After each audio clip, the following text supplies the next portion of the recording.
pense que tout le monde a passé un mauvais week-end. La reprise, ouais, elle est difficile. Tête basse, visage fermé, les joueurs du SCO ont repris l'entraînement hier lundi dans une ambiance lourde, voire pesante. Ça fait la soupe à la grimace, c'est normal. Et pour cause, les Angevins ont créé l'une des sensations des 16e de finale de la Coupe de France le week-end dernier.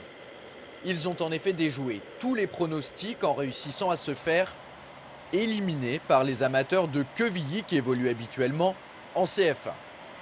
Alors pour Jean-Louis Garcia et ses hommes qui nourrissaient de réelles ambitions dans cette compétition, le coup est particulièrement dur à encaisser. Énorme déception, hein. C'est vrai que c'est une élimination qui fait très mal. C'est une grosse désillusion parce que on tenait beaucoup à ça. On n'a pas d'excuses, voilà, c'est, je le dis, une grosse déception.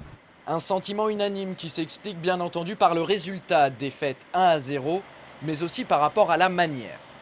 À aucun moment la différence de niveau entre les deux formations ne s'est fait ressentir. Seule occasion notable côté angevin, ce coup franc de Gaëtan Charbonnier, bien repoussé par le portier adverse. Côté normand, pas grand-chose non plus, hormis ce but, synonyme de qualification pour les 8e de finale.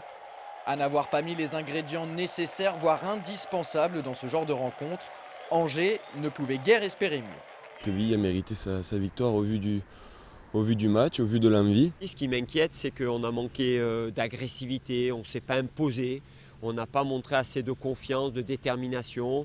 On a laissé l'adversaire prendre confiance parce qu'on n'était pas assez rugueux, on n'a pas assez imposé d'âpreté dans le combat. Et l'adversaire a cru qu'ils étaient capables de nous marquer un but et c'est ce qui s'est passé. Donc ça, c'est mon plus grand regret. L'aventure Coupe de France se termine donc en queue de poisson pour le SCO avec cette sortie prématurée et qui plus est par la petite porte. Dorénavant, la formation de coach Garcia n'a plus que le championnat pour sauver sa saison. Dès vendredi, une rencontre très importante l'attend face au Havre. Ce n'est pas le moment de baisser les bras. L'heure est à la remobilisation pour le match du Havre. Il ne faut pas ressasser les échecs. Il faut faire le bilan, le constat, l'analyser et puis repartir au travail, ce que j'ai demandé aujourd'hui aux joueurs. Un message reçu 5 sur 5.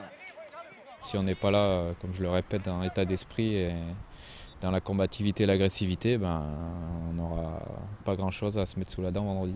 A noter qu'en 8e de finale de la Coupe de France, Quevilly aura l'honneur de recevoir le 9 ou 10 février prochain le Stade Rennais sur sa pelouse du Stade Lauzet. Rennes qui justement a mis un terme à la belle épopée de l'Olympique de Saumur dans la compétition. Vendredi soir dernier, les joueurs de Frédéric Antonetti ont fait valoir leur statut de pensionnaire de Ligue 1 face aux hommes de Patrick Sauvaget qui, on vous le rappelle, joue dans le championnat de CFA2.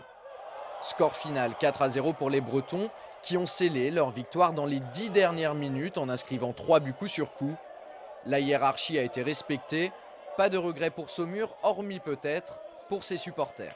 Score logique, surtout sur la deuxième mi-temps, attendait son équipe qui a été pro jusqu'au bout. Et j'espère qu'on a été battu par le futur vainqueur, ce que je disais à Fred. C'est tout le mal qu'on leur souhaite, en tout cas maintenant on va être leur premier supporter.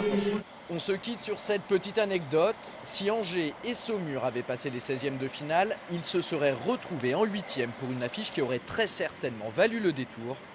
Ce sera pour une prochaine fois.